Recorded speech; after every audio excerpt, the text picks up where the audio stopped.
챕터 2 은사중심적 사역에 대해서 나누도록 하겠습니다.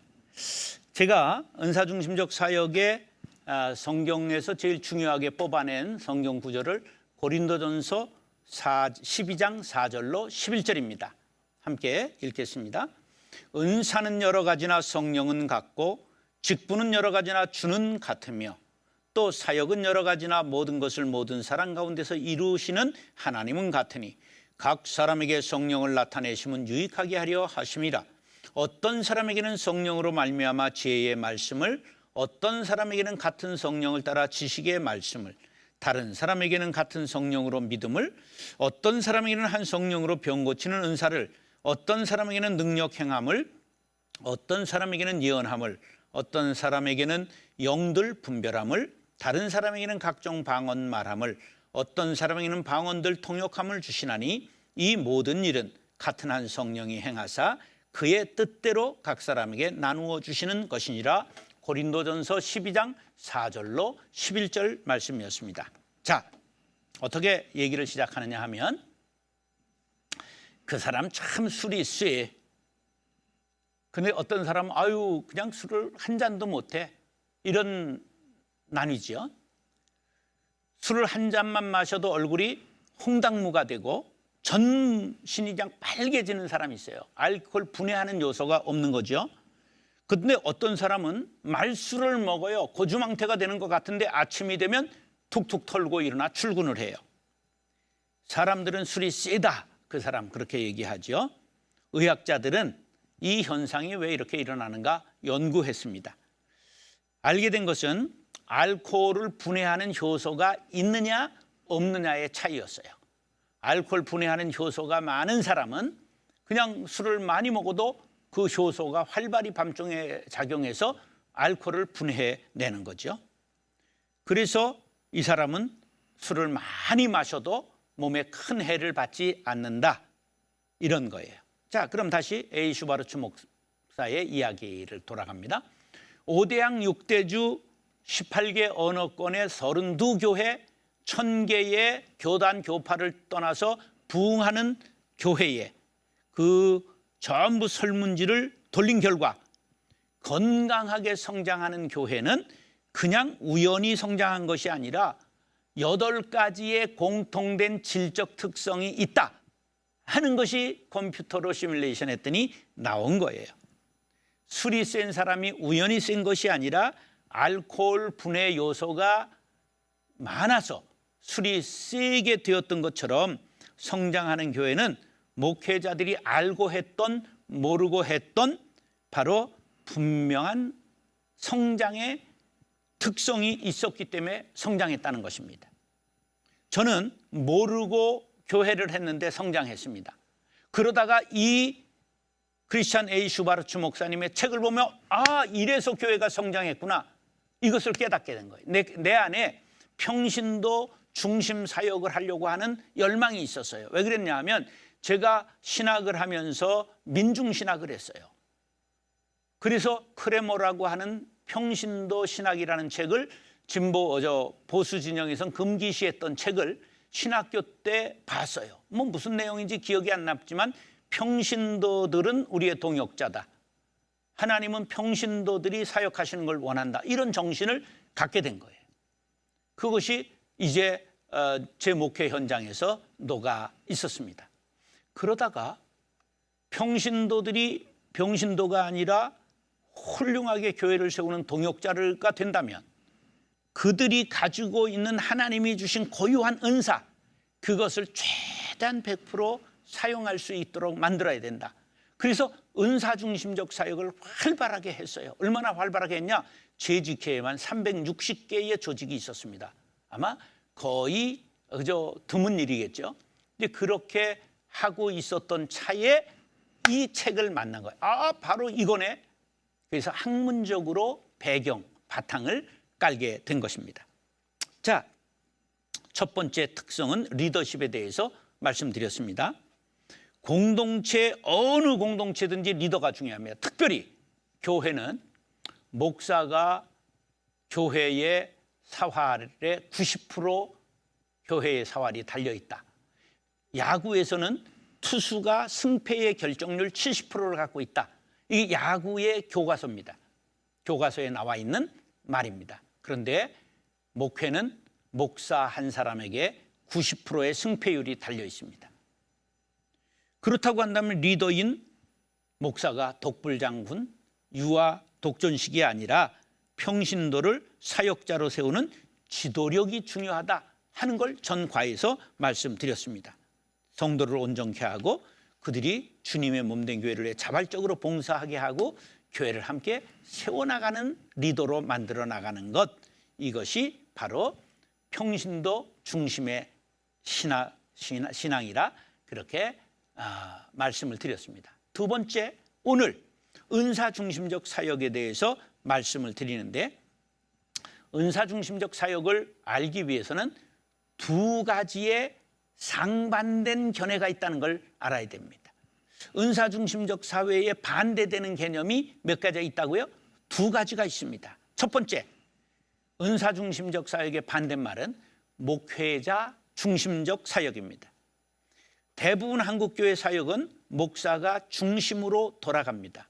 목회자 중심 사역의 시스템은 교인이 가르침을 받아 수동적으로 지시에 따르고 하라는 일에 순종하는 것을 충성된 일꾼이라고 생각합니다. 많은 한국교회가 이런 시스템에 의해 운영됩니다. 이 맹점은 하나님께서 그 성도들에게 주신 은사와 맡겨진 일 간의 상관관계가 없을 수 있다는 게 문제입니다. 그래서 하나님이 주신 은사와 알맞게 일을 하면 흥미가 아주 진진해지고 열심을 갖게 되는데, 하나님이 주신 은사와 맡겨진 일이 다를 경우 그들이 재미없어하고 지치고 힘들고 교회를 떠나는 요인이 된다는 걸 A. 슈바르츠 목사는 통계에서 얻어낸 것입니다. 자, 첫 번째, 목회자 중심적 사역 기억하세요. 은사 중심적 사역의 반대말이 뭐라고요? 목회자 중심 사역입니다. 제가 오래전에 부목사 할 때 강남에 2,000명 모이는 교회, 유명한 교회였어요. 탐방을 갔습니다. 순복음 교회였는데 2,000명 모이는 교회에 교역자가 50명 있었습니다. 교인들은 뭐 할까요? 교회에 와서 아무것도 하지 않고 서비스 받고 가는 겁니다. 지금 그 교회가 존재할까요? 존재하지 않습니다. 바로 그들을 사역의 은사에 맞게 일을 준 것이 아니라 그냥 벤치워머로 서비스 받고 은혜 받고 가게만 만들었는데 결국 교회는 없어졌다. 그러한 이야기를 드립니다. 두 번째로, 은사 중심적 사역에 반대되는 개념이 뭐냐? 이것이 연륜 중심적 사역입니다. 고참 중심적 사역입니다. 군대 용어로 짬밥 중심적 사역입니다. 오늘날 한국 교회가 왜 어려움을 겪습니까? 연륜 중심으로 사역을 하기 때문입니다. 저는 과감하게 처음 온 사람이라도 은사가 있으면 연륜을 묻지 않고 등용했습니다. 심지어는 다른 교회 집사를 데려다가 장로를 세워서 특수 분야를 맡게 했습니다. 우리 복지재단이 한국교회에서 제일 직원이 많으면 550명. 그걸 전문가가 아니면 어떻게 하겠어요? 제가 그만두기 전에 성결교 집사님, 우리 복지학계의 거두인데, 총장인데, 그분을 모셔와서 장로님들 2번 설득해서 장로로 만들고 복지사역 담당 장로를 만들어 복지재단이 아주 순탄하게 순항하고 있다는 놀라운 사실입니다. 역사가 오래된 전통적 교회일수록 바로 중직자들 중심으로 교회가 일이 진행됩니다. 그렇게 되면 은사와 상관없이 고참들이 모든 걸 다 맡아 진행하게 됩니다. 젊은이들, 또 특별한 은사가 있는 사람들 쓰임받지 못합니다.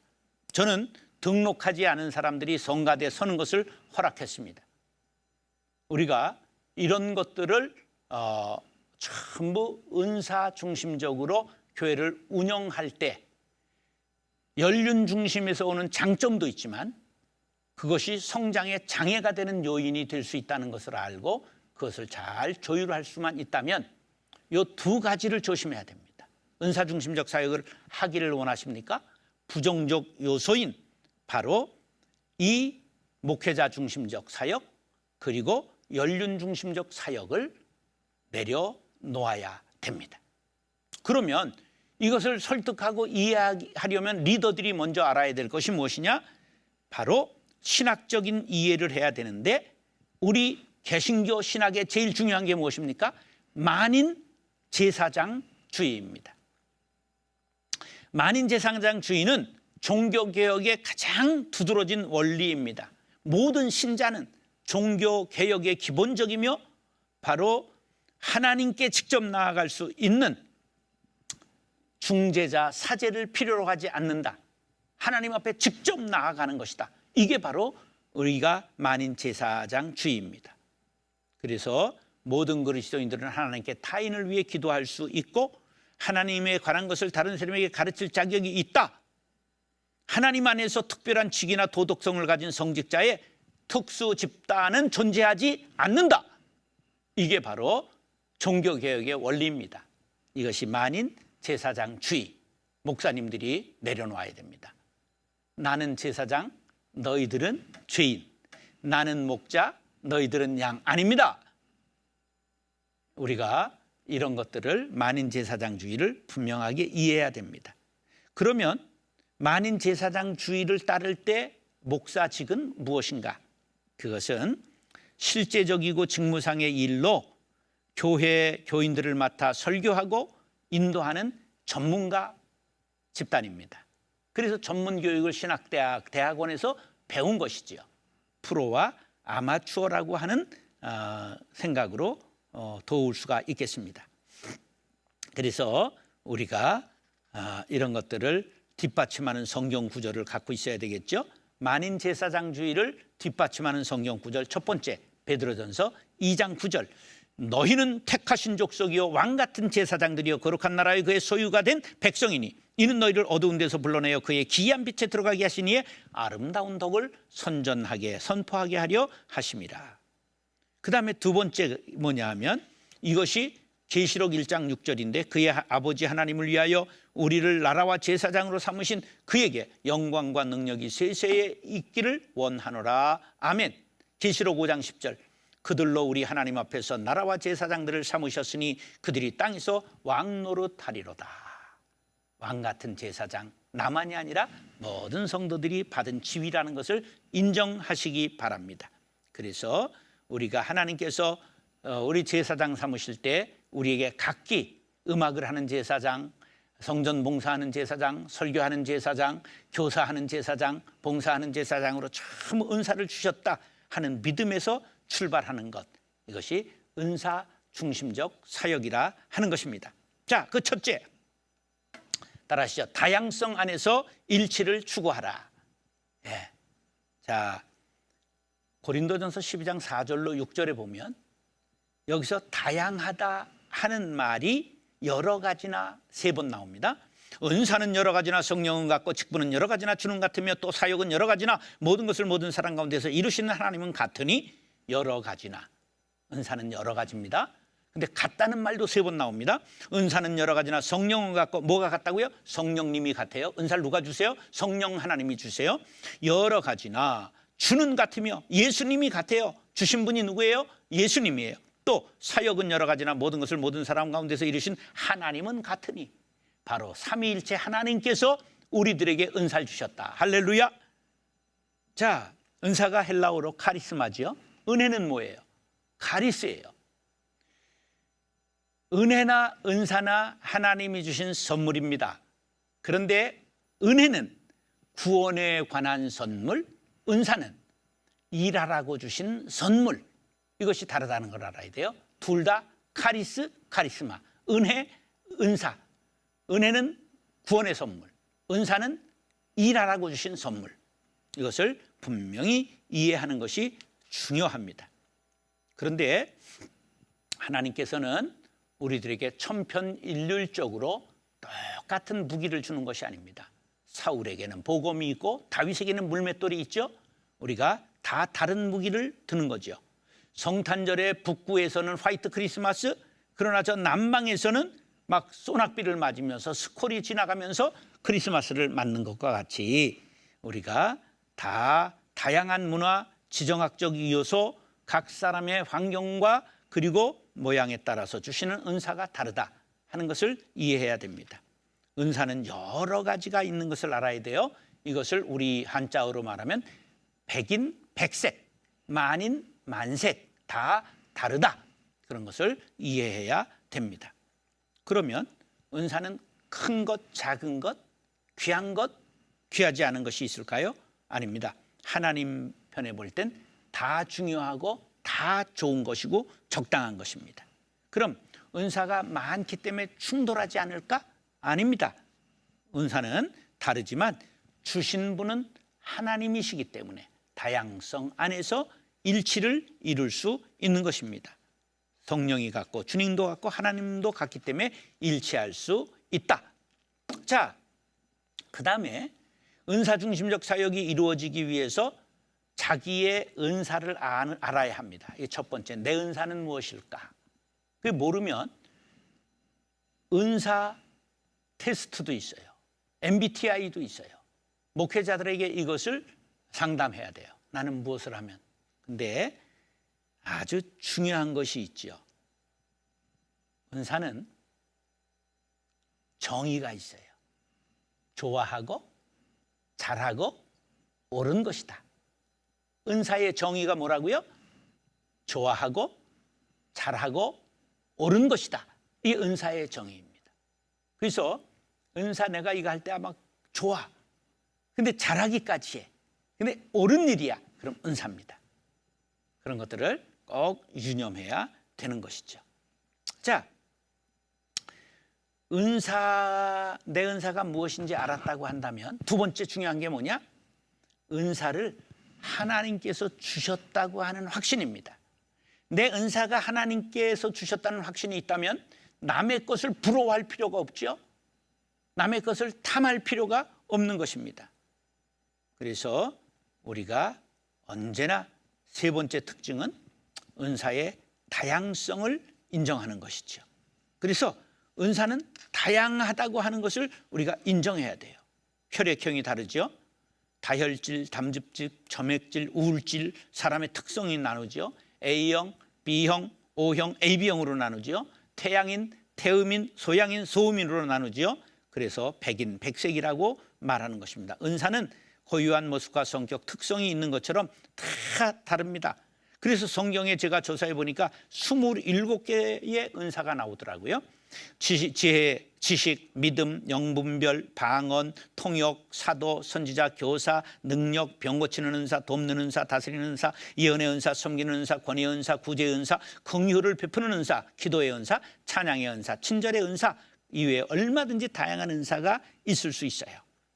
믿음의 은사가 뭘까? 이게 제가 제 은사를 통해서 깨달았어요. 지금 91세 된 군목 제가 모셨던 김홍태 목사님이라고 중령으로 예편하셨는데 이분은 지금도 독신입니다. 독신의 은사예요. 그런데 이분은 믿음의 은사가 탁월해요. 믿음의 은사가 뭘까? 성경에 있는 31,173개의 절 그대로 글자 그대로 믿습니다. 그래서 지금 그분은 뭘 사모하느냐? 주님의 재림. 그리고 내가 이제 지금 주님 따라 휴거할 것 얼마나 사모하는지 몰라요. 성경 그대로 이분은 사모하고 믿고 가는, 저게 믿음의 은사구나. 그것을 제가 알게 되었습니다.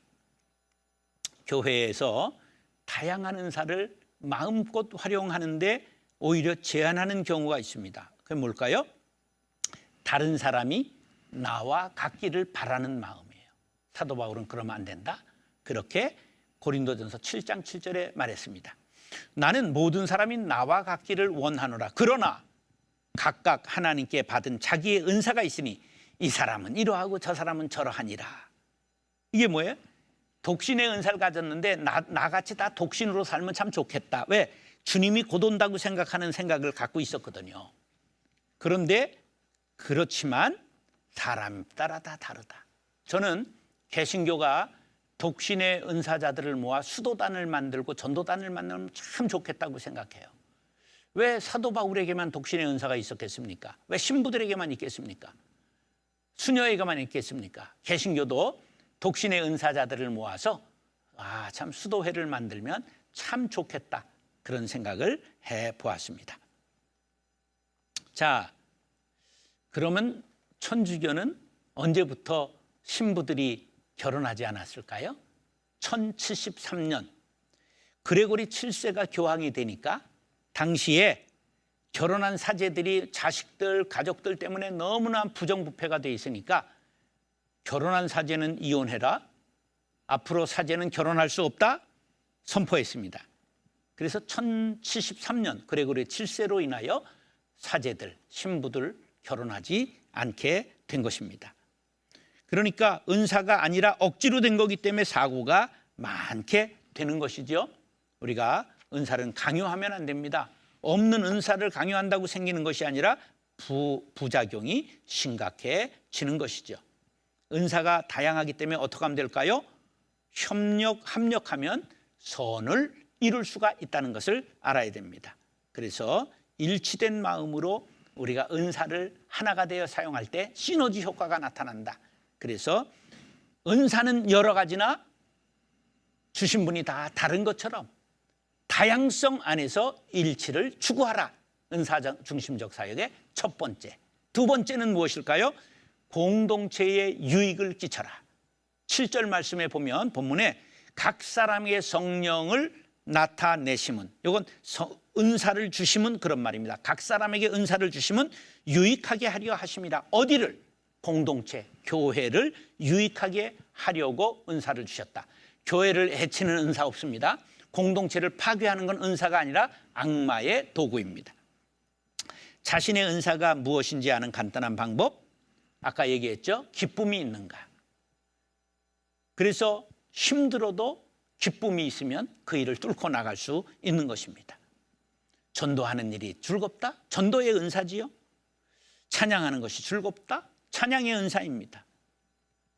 이런 것들이 바로 우리에게 기쁨이 있는가, 즐거워하고 좋아하는가, 이게 은사의 시작입니다. 그래서 세 박자, 은사란 좋아하고 잘하고 옳은 것이다. 자, 성령을 나타내신다는 말은 교회 공동체에 유익을 주기 위해서 하나님께서 우리에게 주신 선물이 바로 은사라고 말씀을 드렸습니다. 자, 과거에 제가 아는 아주 특별한 목사님이 계셨는데 개봉동 교회를 창립했던 오세철 목사님이라는 존경받는 목사님이 계셨어요. 근데 이분이 아주 진실한 분이고 정신여고 교목실장 할 때 그 찬양단을 만들어 세계 연주도 다녀오고 그랬어요. 합창. 그런데 이분이 설교를 잘 하시는 분은 아니에요. 진실한 과지요. 그러니까 부흥회를 요청하면 첫 시내 가서 부흥회를 하는데 별 재미가 없어요. 근데 이분이 참 놀라워요. 자, 오늘 제가 부흥회 했는데요. 다음 시간에 명강사를 초청하겠습니다. 그래서 자기 제자를 두째 시간부터 세우는 거예요. 근데 이 제자는 아직 전도사예요. 그런데 부흥회를 잘 인도하는 거예요. 이거 제 친구예요. 우리 동기 목사님, 김정기 목사님이라고 하죠. 제자 훈련 2만 5천 명 이상 했던, 지금 조숙교회 제주도에서 이제 작년 말에 은퇴하신 훌륭한 화가인데 아주 설교를 잘하세요. 근데 이게 너무 놀라운 은사를 갖고 있는 거죠. 왜? 이게 은사 중심적 사역이라고 하는 건 교회에 유익이 되기만 하면 되지 내가 꼭 해서 되는 것이 아니라 그런 말이에요. 내가 죽어서 교회가 산다면 나는 죽어야 되는 거죠. 바로 은사 중심적 사역이란 그 은사가 그 일에 맞는 사람을 찾아서 배치하는 게 제일 중요합니다. 이걸 은사 배치, 이것을 직장에서는 인사 배치, 인사과가 제일 중요한 거예요. 목회자들에게 제일 중요한 게 뭐라고요? 은사자를 찾아서 배치하는 겁니다. 은사 배치. 자, 슈바르츠 목사님이 이런 말했어요. 교인들이 어떨 때 가장 신바람이 나느냐, 만족하고 행복하냐, 그것은 지금 내가 맡은 일과 내 은사가 맞을 때 교인들이 가장 행복하고 만족감을 느끼더라. 바로 이 은사 배치에 대하여 2000년 전 한비자라고 하는 전략가는 이런 말을 했습니다. 계명구도, 닭개자, 울명자, 닭은 새벽을 알리게 하고, 구도, 개는 도둑을 잡게 하라. 바로 닭과 개처럼 자기 맞는 것을 맡겨라. 바로 우리 은사도 자기 맞는 것을 배치해야 된다. 그렇게 말했어요. 춘추 전국시대에 제자 백가 중에 양주라고 하는 사람이 있었어요. 그게 왕 앞에서 양주가 막 큰 소리를 합니다. 천하를 다스리는 것은 손바닥 뒤집는 것보다 쉽습니다. 그러니까 왕이 기가 막혀서 껄껄 웃으면서 양주 선생은 자기 집조차 다스리지 못하는 주제에 어째 천하를 그렇게 쉽게 다스린다고 말을 합니까? 그랬더니 양주가 진지하게 말하는 게, 전하, 양치기 소년이 작대기 하나로 다스리는 양을 수백 마리를 이리 몰고 저리 봅니다. 그러나 그것은 요순과 같은 왕도 양치기 하라고 그러면 못하는 법입니다. 나라를 다스리는 큰 일을 하는 능력과 장사를 하는 능력은 다른 법입니다. 계산을 잘한다고 나라 경영할 수 있는 것도 아니고, 천하의 공자님도 집안에 그냥 도움이 되지 않아 만화님이 도망치지 않았습니까? 그러자 왕이 아무 말도 못했다. 그런 고사가 전해 내려오고 있습니다. 하나를 못한다고 다 못하는 것 아니고, 하나를 잘한다고 다 잘할 수 있는 것도 아니라는 거지요. 여러분, 자폐자 중에 피아노를 기가 막히게 치는 아이가 있고, 마라톤이라고 하는 영화가 자폐아가 마라톤 하는 거 아닙니까? 이런 것들 우리가 은사를 어떻게 활용해야 되는가? 그것은 베드로전서 4장 10절에 각각 은혜를 받은 대로 하나님의 여러 가지 은혜를 맡은 선한 청지기같이 서로 봉사하라. 서로 교회를 세우기 위해 전부 일하게 만드는 것, 그것이 바로 이제 이 은사 중심적 사역의 중요한 관건이죠. 그래서 이게 내 은사인가 아닌가 점검법을 제가 만들었어요. 은사의 정의는 아까 말씀드렸죠. 은사는 좋아하고 잘하고 옳은 것이다. 이게 은사의 정의예요. 그런데 은사 테스트, 이것은 제가 진단법이에요. 내가 이게 은사인가 아닌가 네 가지. 하나는 자신에게는 기쁨이 있어야 되고, 형제에게는 덕이 돼야 되고, 교회에는 유익이 돼야 되고, 하나님께 영광이 돌아가야 됩니다. 한번 해보세요.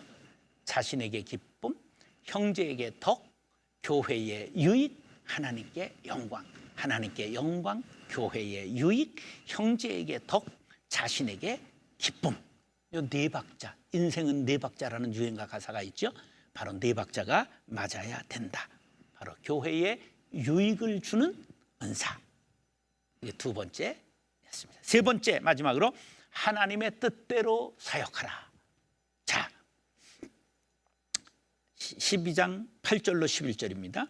어떤 사람에게는 성령으로 말미암아 지혜의 말씀을, 어떤 사람에게는 같은 성령을 따라 지식의 말씀을, 다른 사람에게는 같은 성령으로 믿음을, 어떤 사람에게는 한 성령으로 병 고치는 은사를, 어떤 사람에게는 능력 행함을, 어떤 사람에게는 예언함을, 어떤 사람에게는 영들 분별함을, 다른 사람에게는 방언, 각종 방언 말함을, 어떤 사람에게는 방언들 통역함을 주시나니 이 모든 일은 같은 한 성령이 행하사 그의 뜻대로 각 사람에게 나누어 주시는 것이니라. 은사는 달라고 해서 받는 게 아니에요. 하나님의 뜻대로 각 사람에게 주셨다. 이걸 우리가 생각해야 돼요. 그러면 주신 분의 뜻대로 사용해야 옳은 거예요. 따라하시죠. 하나님의 뜻대로 사역하라. 은사 중심적 사역의 세 번째 포인트, 바로 각 사람들은 주신 분의 뜻대로, 하나님의 뜻대로 일해야 된다.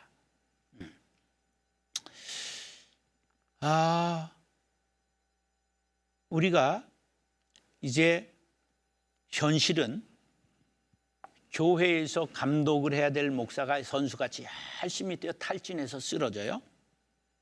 그리고 선수가 되어야 될 장로들이 감독이 돼서 지시해요. 뒤죽박죽되죠. 그러니까 목사들이 지치고 관중석의 구경꾼이 되어버린 성도들이 되면 교회는 성장할 수 없어요. 모든 일이 목사에게 부하가 걸리면 병목 현상이 일어나 목사가 쓰러지고 멈추게 되는 거예요. 독불장군이 있을 수 없죠. 목사가 교회의 모든 필요를 다 채우려고 하는 것 어리석은 일입니다. 건강한 교회, 성장하는 교회가 되기 위해서는 성도들이 받은 은사를 따라 능력 있는 선수로 뛰게 만드는 것, 그것이 하나님의 뜻입니다. 교회 지도자들은 각종 일을 처리할 때 은사 중심적 사역으로 접근해야 됩니다. 그것은 사역을 감당할지 여부를 목사가 정하는 것이 아니라 하나님께서 이미 주권적으로 정해 놓으셨다, 믿음에서 접근하는 겁니다. 그래서 목사는 은사가 무엇인지 발견하도록 도와야 됩니다. 그래서 부여받은 은사를 따라 성도들이 일할 수 있도록 장을 펼쳐주는 것입니다. 그러면 성령의 능력이 각 사람을 통하여 교회에 나타나게 되는 것입니다. 그러면 공동체가 평소에 할 수 없었던 일들이 기적과 같이 일어나게 되는 것입니다. 그래서 기적을 이루기 위해서는 모든 교회에서 은사를 갈고 닦기 위해서 나를 세우기 위하여 훈련이 필요합니다. 훈련을 통해서 받은 은사가 더욱더 확대되기 때문입니다. 가령 찬양의 은사가 있어요. 그럼 뭐 갑자기 성악가가 되는 건 아니죠. 그냥 훈련과 연단 레슨을 통해 가지고 정말 훌륭한 성악가가 되게 피나는 노력을 해야 되고, 우리가 판소리 하는 사람이 득음하기 위해 폭포 아래 가서 소리를 질러 가지고 폭포를 뚫을 수 있을 때 고수가 되는 거죠. 그래서 하나님의 주신 뜻대로 자신이 가진 은사를 하나님 앞에 돌려드릴 때 하나님이 영광을 받으시게 되는 것이죠. 예. 반드시 교회의 봉사는 하나님이 주신 은사를 가지고 하나님의 뜻대로 일을 해야 하는 것입니다. 그럴 때 하나님이 영광을 받으시고 자신은 기뻐 춤추며 교회에는 성장과 성숙을 이루게 될 것입니다. 그런데 많은 사람들이 교회 일을 도맡아 하다가 지치고 쓰러져 넘어지게 되는 것 조심해야 하는 것입니다. 우리는 지속적으로 교회의 성장을 원한다면 요한복음 9장 31절을 기억해야 됩니다. 하나님이 죄인의 말을 듣지 아니하시고 경건하여 그의 뜻대로 행하는 자의 말을 들으시는 줄을 우리가 아나이다. 그의 뜻대로 행하는 자의 말을 하나님께서 들으신다. 하나님의 뜻대로 행해야 됩니다. 하나님의 뜻이 뭡니까? 은사를 주신 분의 뜻대로 은사를 따라서 일하는 것이라고 생각할 수 있습니다. 우리가 하나님의 뜻대로 은사를 주신 분, 하나님 일하게 하시는 분도 하나님의 영이신 성령님이라는 사실을 믿고 은사를 따라 일해야 됩니다. 그러므로 은사를 묵혀두어도 안 됩니다. 하나님이 일하라고 주셨습니다. 공동체의 유익을 위해서 사용해야 됩니다. 그렇지 않으면 은사를 뺏어갈 수 있습니다. 가령 많은 기도의 은사자, 예언과 신유의 은사자들이 돈을 받게 되면서 하나님은 그 은사 거두어 가셨습니다. 근데 그 일 계속합니다. 허당입니다. 이미 역사가 나타나지 않고 경험치로 하게 되는 것입니다. 그래서 한때 비범한 사람들이 하나님의 뜻대로 행하지 않아서 그저 칠계를 범한다든지 성추행을 한다든지 돈을 탐한다든지 하나님이 그 은사를 거두어 가실 수 있어요. 왜? 주신 분이기 때문에 회수해 가실 수도 있는 것입니다. 그리고 지속적으로 은사를 갈고 닦고 사용해야 점점 더 예리해지고 점점 더 은혜로워지는 것입니다. 설교에 은사가 있다, 말을 잘한다, 그것도 만시간의 법칙이 필요합니다. 제 경험을 통하면 저도 어려서부터 변호사라는 별명을 들을 정도로 말을 잘했습니다. 반장, 회장 도맡아 놓고 했습니다. 그러나 담임해가지고 10년은 설교하느라고 죽다 살아났습니다. 인대가 다 상했고요. 컴퓨터를 못하니까 다 그랬습니다까지 원고를 다 썼는데 그 원고들이 다 지금 저장돼 있습니다. 제가 다 갖고 있습니다. 피눈물 나는 노력을 했습니다. 그래서 10년, 20년 되니까 조금 설교할 줄 알게 된 것이지 처음부터 잘하는 건 아니라는 거지요. 그래서 이제 누구든지 은사를 개발해야 됩니다. 그런데 개발이라는 말은 내가 만드는 거예요. 개발은 이끌어내는 겁니다. 교육은 에듀케이션, 에크, 밖으로, 케이트, 끌어내다. 그래서 주입식으로 쳐놓는 것이 아니라 안에 있는 것을 끌어내는 것이 교육이에요. 바로 은사도 개발하는 것입니다. 있는 것을 깨닫게 하는 것, 하나님 앞에 드리게 하는 것, 이것이 리더들이 할 일입니다. 그렇게 되면 교회가 건강하게 성장하게 되는 것입니다. 바로 지도자들은 각 성도들이 받은 은사가 무엇인지 체크해서 그 은사를 묻어두지 않고 사용하게 하는 것, 적극 활용하게 하는 것, 큰 사람 만들어주는 것, 이것이 바로 리더가 할 일이라고 하는 것이죠. 은사 중심적 사역에 대해서 말씀을 드렸습니다. 생각해 보기 4가지를 다 같이 보겠습니다. 첫 번째, 지금 교회는 은사의 다양성을 인정하고 있는가? 두 번째, 우리 교회는 각양 은사를 지닌 성도들을 은사대로 적재적소에 은사 배치하고 있는가? 우리 교회는 담임 목사가 선수로 뛰고 있는가? 감독으로 성도들을 잘 배치하고 일을 시키고 있는가? 네 번째, 자신이 하나님께로부터 받은 은사는 무엇인가? 그것을 가지고 일하고 있는가 하는 것을 점검해 보기를 생각하기에 과제로 드립니다. 이것을 우리가 오프라인에서 나눌 수 있는 기회가 있게 되기를 바랍니다. 대단히 감사합니다.